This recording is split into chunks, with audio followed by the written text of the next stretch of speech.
Yes सरकार, नमस्कार। माहौल जबरदस्त शानदार। ये छोटा सा चैप्टर जो मुझे बहुत ही अच्छा लगता है, मस्त टॉपिक है sir, advance ruling. Chapter number 21। आइए इसका रिवीजन करते हैं, जल्दी से हो जाएगा। अच्छा टॉपिक है सर। सबसे पहली बात, एडवांस रूलिंग होता क्या है सर? एक्चुअली क्या होता है, हर स्टेट गवर्नमेंट ने अपने अपने एसजीएसटी एक्ट के हिसाब से authority for advance ruling establish करी हुई है, जिसमें जो ऑफिसर्स होते हैं वो not below the rank of joint commissioner, joint commissioner या अबव रैंक वाले ऑफिसर उसके मेंबर्स होते हैं सर। अब हर स्टेट में जो अथॉरिटी फॉर एडवांस रूलिंग है अंडर एसजीएसटी एक्ट, उसी को सीजीएसटी एक्ट का भी अथॉरिटी फॉर एडवांस रूलिंग मान लेते हैं बेटा। ठीक है। सेकंड बात sir, authority for advance ruling को आप अप्लाई कर दो। पहले मैं कॉन्सेप्ट समझाता हूं, फिर मैं आपको इसका चैप्टर पढ़ा दूंगा मैं आपको। Sir authority for advance ruling, अगर आप कोई एक्टिविटी ऑलरेडी कर रहे हो या एक्टिविटी स्टार्ट करने वाले हो, भले आप जीएसटी में रजिस्टर्ड हो या डिजायरर्स ऑफ ऑब्टेनिंग रजिस्ट्रेशन हो, मतलब रजिस्टर्ड हो या ना हो, कोई फर्क नहीं पड़ता सर, आप अप्लाई कर सकते हो अथॉरिटी फॉर एडवांस रूलिंग को, ये समझने के लिए कि जो आप सप्लाई कर रहे हो टैक्सेबल है कि नहीं है, आपका जो ट्रांजेक्शन सप्लाई के स्कोप में आता है कि नहीं आता है, टैक्स की लायबिलिटी क्या आएगी, क्लासिफिकेशन क्या होगा, मतलब एचएसएन कोड क्या होगा, आईटीसी आपको मिलेगा कि नहीं मिलेगा, वैल्यू ऑफ सप्लाई क्या होगा, कोई नोटिफिकेशन आपके लिए एप्लीकेबल है कि नहीं है, टाइम ऑफ सप्लाई आपके लिए क्या होगा, एटसेट्रा। पर प्लेस ऑफ सप्लाई के लिए आप अथॉरिटी फॉर एडवांस रूलिंग को अप्लाई नहीं कर सकते, ध्यान रखिएगा। प्लेस ऑफ सप्लाई के लिए ना आप प्रोविजनल असेसमेंट के लिए अप्लाई कर सकते हो, ना आप अथॉरिटी फॉर एडवांस रूलिंग को अप्लाई कर सकते हो। You have to refer a good consultant जो आप होंगे। Okay sir.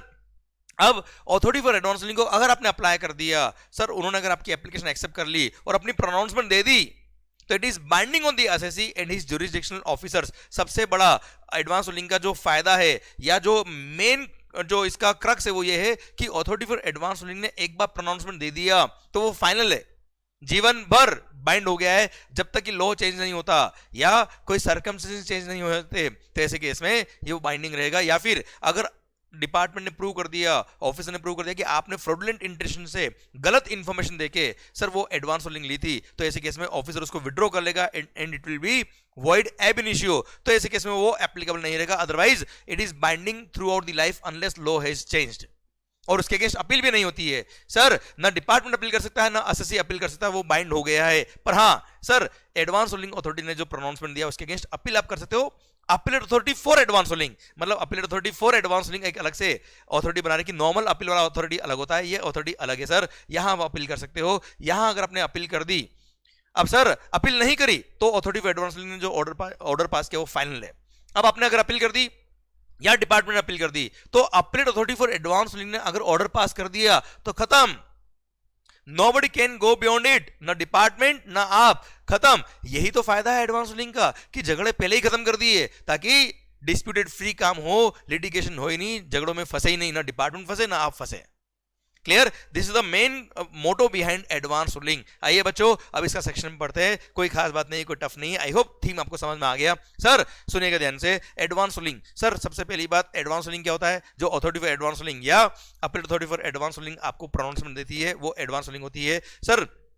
किस केस में सर? जो एप्लीकेंट ने अप्लाई किया है वो क्वेश्चंस में जो हम क्वेश्चन आगे पढ़ेंगे कि किन किन मैटर पर आप एडवांस रूलिंग को अप्लाई कर सकते हो। पर सर वो ट्रांजेक्शन के लिए जो सप्लाई आप ऑलरेडी कर रहे हो या सप्लाई आप चालू करना चाह रहे हो, उनके लिए अप्लाई कर सकते हो। फिर अपील अथॉरिटी कौन सी? नॉर्मल अपील वाली अथॉरिटी नहीं, appeal authority for advance ruling अलग से यहाँ पे हर स्टेट गवर्नमेंट ने बनाई हुई है। इस चैप्टर के अंदर वही appeal authority for advance ruling appeal accept कर सकती है। देन एप्लीकेंट कौन हो सकता है? भले ही जो जीएसटी में रजिस्टर्ड है या डिजायरस ऑफ ऑब्टेनिंग रजिस्ट्रेशन है, मतलब वो रजिस्टर्ड नहीं तो भी अप्लाई कर सकता है अथॉरिटी फॉर एडवांस रूलिंग को। सर अब अथॉरिटी फॉर एडवांस रूलिंग क्या होगा, जो मैं आपको ऑलरेडी बता चुका हूं। हर स्टेट गवर्नमेंट अपना अपना authority for advance ruling appoint करेगा जो अंडर एसजीएसटी एक्ट होगा और which will be accepted under CGST act also बेटा। और अथॉरिटी फॉर एडवांस रूलिंग में जो मेंबर्स होंगे they will be minimum joint commissioner या अबव रैंक वाले मेंबर्स होंगे उसके अंदर। एंड सर ध्यान दीजिएगा, जो अपीलेट अथॉरिटी ने जो एडवांस रूलिंग अथॉरिटी ने ऑर्डर पास किया है, it will be applicable only with in the jurisdiction of the concerned state और यूनियन टेरिटरी। जिस स्टेट के अंदर दिया है उसी स्टेट में एप्लीकेबल रहेगा।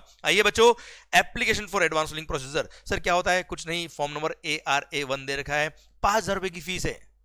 ये कंसल्टेशन एक तरह से एडवाइजरी है जो डिस्प्यूटेड फ्री होगी और जीवन भर वही फॉलो करना है आपको भी और डिपार्टमेंट को भी। सर ये आपने अप्लाई किया, अब किन किन क्वेश्चन पे आप अप्लाई कर सकते हो? सर देखिए रेड मार्क करा हुआ है मैंने, क्लासिफिकेशन ऑफ गुड्स और सर्विसेज। सर कोई नोटिफिकेशन पर्टिकुलरली आपके लिए एप्लीकेबल है कि नहीं है?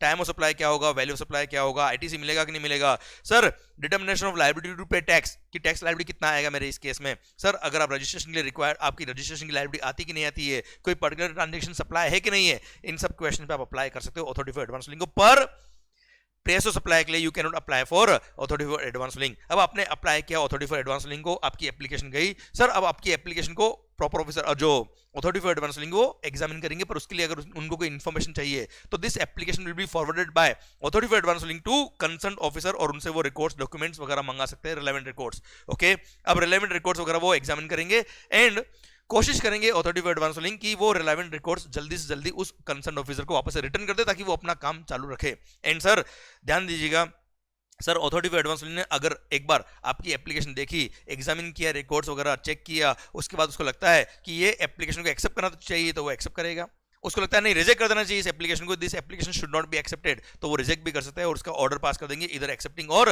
Rejecting the application. अभी एप्लीकेशन एक्सेप्ट करना है, रिजेक्ट करने का ऑर्डर है बेटा, पर हाँ अगर कभी भी एप्लीकेशन रिजेक्ट होती है तो एक बार opportunity being heard will be given to the applicant कि साहब इस वजह से हम क्या कर रहे हैं, रिजेक्ट कर रहे हैं, पर उसको एक बार सुनने का मौका दिया जाएगा। अब साहब एक केस में सर एसएससी जब अथॉरिटी फॉर एडवांस लिंक को अप्लाई करता है तब वो अथॉरिटी फॉर एडवांस लिंक उसकी एप्लीकेशन कभी भी एक्सेप्ट नहीं करेगा, रिजेक्ट करेगा। कब?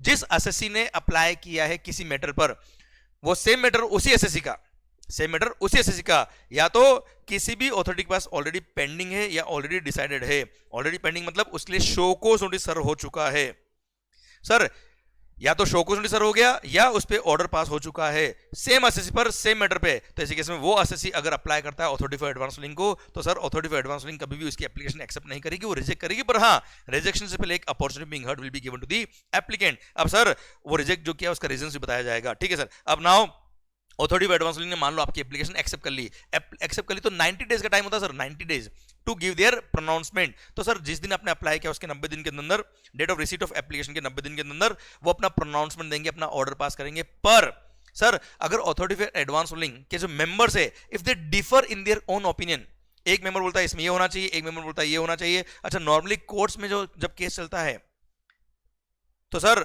वहां पे मेजॉरिटी ऑफ द जज जो होते हैं उनका जो डिसीजन होता है उसके अकॉर्डिंग डिसीजन दिया जाता है। पर since authority for advance link जब ऑर्डर पास करती है तो it is binding on the department as well as on the SSC for the lifetime. इसलिए मेजॉरिटी के हिसाब से यहाँ पे काम नहीं चलता है, यहाँ पे यूनानिमस मेंबर्स यूनानिमस होने चाहिए उस डिसीजन पे, तभी जाके ऑर्डर पास होता है। अब ऐसे केस में अगर मेंबर्स डिफर करते हैं इन देयर ओपिनियन तो ऐसे केस में sir authority for advance link खुद ही उस केस को रेफर कर देगी to the higher authority. Higher authority कौन है? Appeal authority for advance link को। और appeal authority for advance link को जब केस रेफर हुआ है, जिस दिन रेफर हुआ उसके 90 डेज में वो अपना ऑर्डर पास करेंगे। आइए सर अब जब भी ऑर्डर पास होता है उसका एक कॉपी सर एप्लीकेंट को भी दिया जाएगा और कंसर्न ऑफिसर को भी दिया जाएगा। अब सर आपको ऑर्डर पास हो गया, अब सर इसके अगेंस्ट अगर अपील करनी तो नॉर्मल जो अपील अथॉरिटी होती है वहां पे आप अपील नहीं कर सकते हो। यहाँ पे हर स्टेट गवर्नमेंट ने अपने अपने एसजीएसटी एक्ट के अंदर appeal authority for advance link अलग से बनाई हुई है जो सीजीएसटी एक्ट में भी एप्लीकेबल है, वहां पे ही आप अपील कर सकते हो, कहीं और अपील नहीं कर सकते हो। अपील का टाइम कितना है? 30 डेज। जिस दिन आपको ऑर्डर रिसीव हुआ है वहां से 30 डेज डिपार्टमेंट भी अपील कर सकता है, आप भी अपील कर सकते हो। पर सर अगर आप लेट हो गए तो ऐसे केस में अपीलेट अथॉरिटी के पास पावर है कि वो चाहे तो फर्दर 30 दिन का टाइम आपको और दे सकता है अगर आपके पास सफिशिएंट कोज था तो। अच्छा इसके लिए फॉर्म नंबर क्या है? ARA2 form number GST ARA2 along with the fees of ₹10,000 उधर दी 5,000 रुपए। सर हायर अथॉरिटी को 10,000 रुपए फीस है बेटा। अब सर ऐसे केस में आप अपने अपील कर दी, अब अपील करी, अपील अथॉरिटी के पास टाइम कितना है बेटा? 90 डेज का टाइम है to give the order after hearing the case from the. सारा रिकॉर्ड चेक करेंगे एंड सर आपने अगर कोई मतलब एप्लीकेंट है, आपने अपील करी ना भाई, आपको या आपके ऑथराइज रिप्रेजेंटेटिव डिपार्टमेंट के कंसर्न ऑफिसर या उसके ऑथराइज रिप्रेजेंटेटिव की बात सुनने के बाद अपॉर्चुनिटी बीइंग हर्ड दिया उनको, सर मैटर सुना, उसके बाद अपना प्रोनाउंसमेंट पास करेंगे विद इन 90 डेज। सर जिस दिन अपील आई है उसके 90 दिन के अंदर उनको ऑर्डर पास करना पड़ता है। पर एक बड़ी सुंदर बात यहां लिखी है, if the members of the appellate authority for advance link differ in their opinion, तो sir appellate authority for advance link का हायर अथॉरिटी तो कोई है ही नहीं, तो ऐसे केस में उस एप्लीकेशन को ये माना जाएगा कि as if no advance ruling had been given, न लोअर अथॉरिटी ने कोई रूलिंग दिया न हमने कोई रूलिंग दिया। उसने अगर कोई रूलिंग दिया भी था जिसके अगेंस्ट अपील फाइल हो गई, वो भी ये मानेंगे कि कभी एडवांस रूलिंग इसमें पास ही नहीं हुआ, क्योंकि instead of giving the wrong consultancy it's better not to give any consultancy sir, क्योंकि ये बाइंडिंग होता है लाइफ टाइम। इसलिए क्या लिख दिया? If there is a difference of opinion between members on the question covered under the appeal then it will be considered as if there was no advance ruling is issued in this matter. Clear? Done. आइए sir अब section number 102 rectification of mistakes. Rectification कौन से mistake का which are apparent on the record, उन्हीं mistake का rectification होता है। भले appellate authority for advance link हो या एडवांस लिंक अथॉरिटी हो, उन्होंने जो ऑर्डर पास किया उसमें कोई मिस्टेक हो गया which is apparent from the record, मतलब सब्सटेंशियल मिस्टेक नहीं हो सकता है, तो ऐसे केस में they can rectify the mistake. Rectification का टाइम है उनको 6 मंथ का, जिस दिन ऑर्डर पास किया वहां से 6 महीने के अंदर रेक्टिफिकेशन कर सकते हैं, but rectification can not result in substantial change of the order. और हाँ, इस ऑर्डर की वजह से अगर लायबिलिटी बढ़ रही है एसएससी की, तो ऐसे केस में एक बार opportunity being heard will be given to the SSC. एक और बात सर, वो मिस्टेक बताया किसने इनको, या तो ऑन देयर ओन उनको पता पड़ गया कि मिस्टेक हो गई हमसे अपरेंट ऑन रिकॉर्ड, या फिर एप्लीकेंट ने बताया, या फिर कंसर्न ऑफिसर ने बताया, या जुरिसडिक्शनल ऑफिसर ने बताया कि आपसे ये मिस्टेक हो गई, तो ऐसे केस में they can rectify the mistake. पर 6 महीने के अंदर रेक्टिफिकेशन को मिस्टेक को रेक्टिफाई करना पड़ेगा, उसके बाद वो रेक्टिफाई नहीं कर सकते। आइए sir, section 103 applicability of advance ruling में आपको बता चुका हूं कि जिस एप्लीकेंट को ये रूलिंग दी गई है उसी के लिए एप्लीकेबल है। सेम मैटर किसी और एसएससी का था तो वो अलग से भले ही अप्लाई कर दे, जैसे केस लो रेफर होते हैं वैसे एडवांस रूलिंग रेफर नहीं होती है। And sir, this ruling is applicable and binding on that assessee and his jurisdictional tax officer also in respect of that assessee.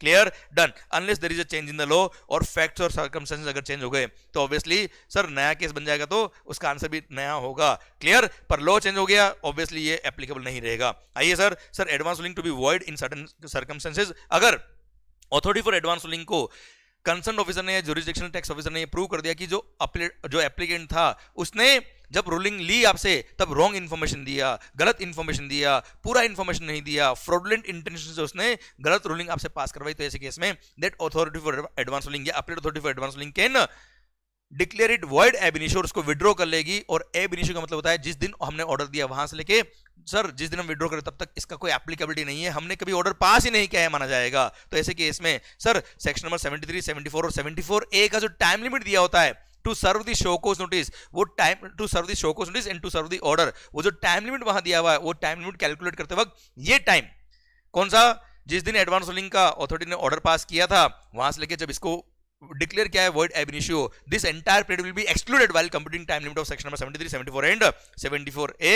क्योंकि डिपार्टमेंट को टाइम भी तो सर, क्योंकि अगर एक बार अथॉरिटी फॉर एडवांस रूलिंग या अपील अथॉरिटी ने order pass कर दिया तो डिपार्टमेंट भी बाउंड था, उसके अगेंस्ट कभी शो कोज नहीं दे सकता sir, department can not challenge, इसलिए ये टाइम लिमिट एक्सक्लूड की जाती है while computing the time limit for issuing the show cause notice and order under section number 73, 74 and 74A।